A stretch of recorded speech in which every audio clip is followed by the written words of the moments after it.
ताज़ा खबर के दर्शकों का स्वागत है, देशवासियों का स्वागत है, भारतवासियों का स्वागत है। आज हम मौजूद हैं मंगोलपुर के दिव्य ज्योति नेत्रहीन बच्चों के आश्रम में।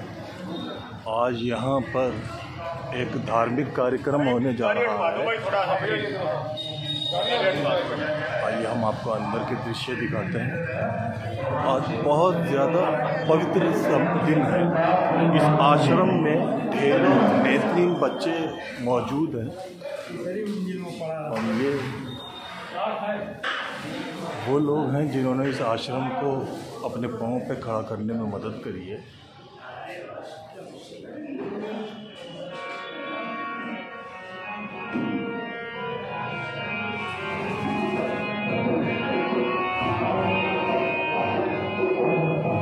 ये सारे आश्रम के दानदाताओं की सूची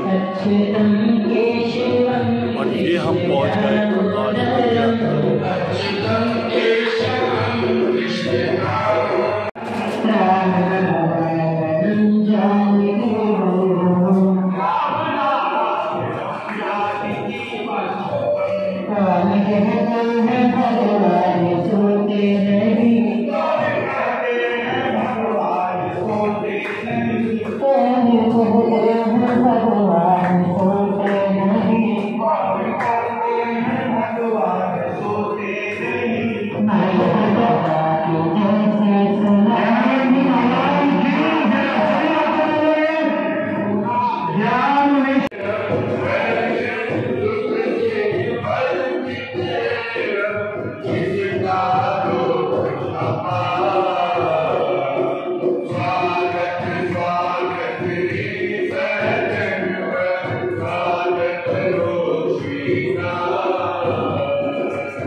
गुरुदेव महाराज, हम आपको बता देना चाहते हैं, हम आपसे कहते हैं कि ये आश्रम जो था ये 2002 में शुरू हुआ था।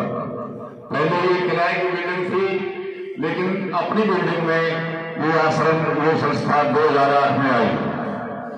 2008 के बाद से ये आज 14 साल हो 15-16 साल हो गए हम इस आश्रम में इन बच्चों को पढ़ा रहे हैं। शुरुआती इस बच्चों से ये काम शुरू हुआ था जो आज बढ़ करके 80 बच्चे हो गए हैं और परीक्षा के कारण हमारे 30 बच्चे करीब परीक्षा में और पेपर में हैं। इसलिए 50 बच्चे तकरीबन आपके पास में बैठे हैं। 80 बच्चों को आपका आशीर्वाद चाहिए, इस संस्था को आपका आशीर्वाद चाहिए और बस यही कहूँगा मैं अभी।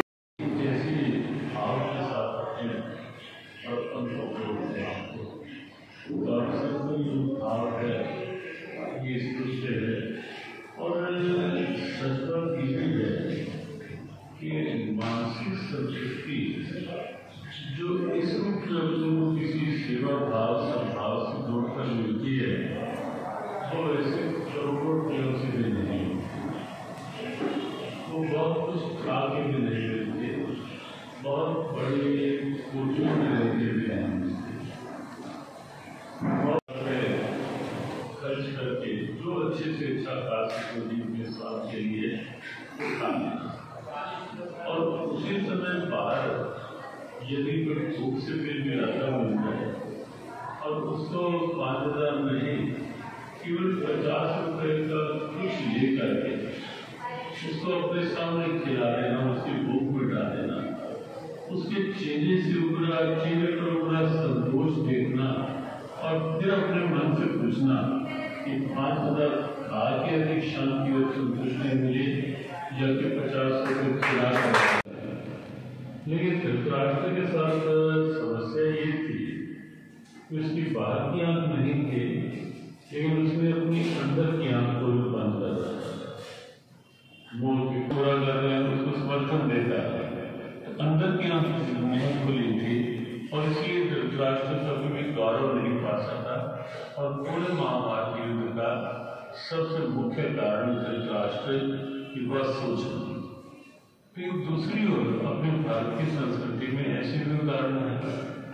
सूरदास की भी आंख नहीं थी, हम सब जानते हैं ना। सूरदास की आंख नहीं थी बात की, वो भी नहीं। जितनी भी प्रतिज्ञा आवश्यक होगी हम देखेंगे। जो पास से लाए हैं दो तरह से एक बार कृष्ण कृपा मंगल में हो सबका जीवन, मंगलमय हो सबका जीवन, घर घर बरसे कृष्ण कृपा, घर घर बरसे कृष्ण कृपा, सब पर बरसे कृष्ण कृपा, सब पर बरसे कृष्ण कृपा। मेरी नाम 3:30 से 6:30 बजे तक दीपाली चौक एपीजे स्कूल के सामने सत्संग चल रहा है गुरुदेव का कल से।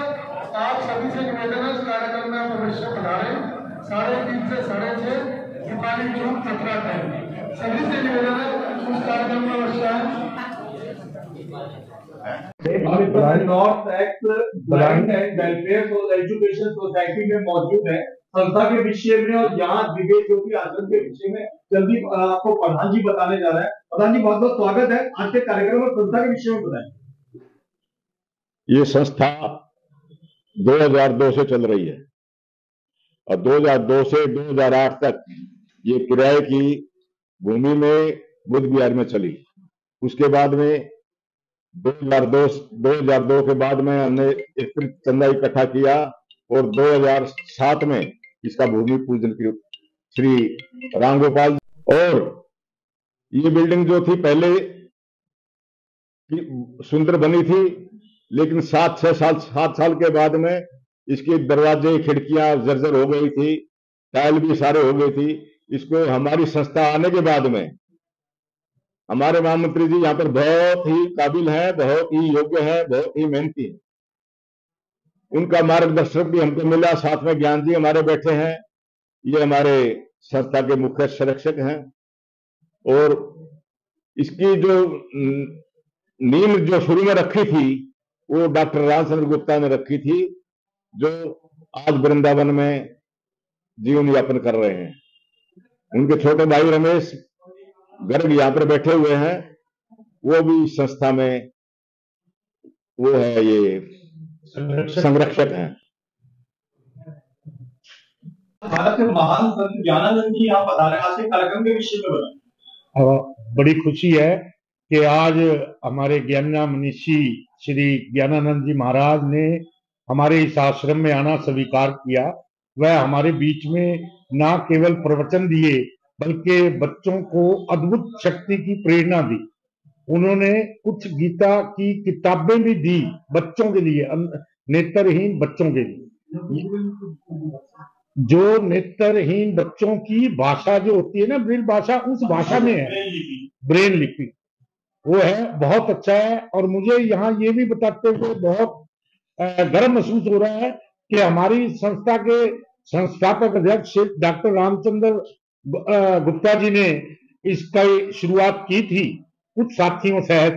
तो उसके बाद श्री ज्ञान, ये संस्था हमारी दिन रात खूब तरक्की कर रही है।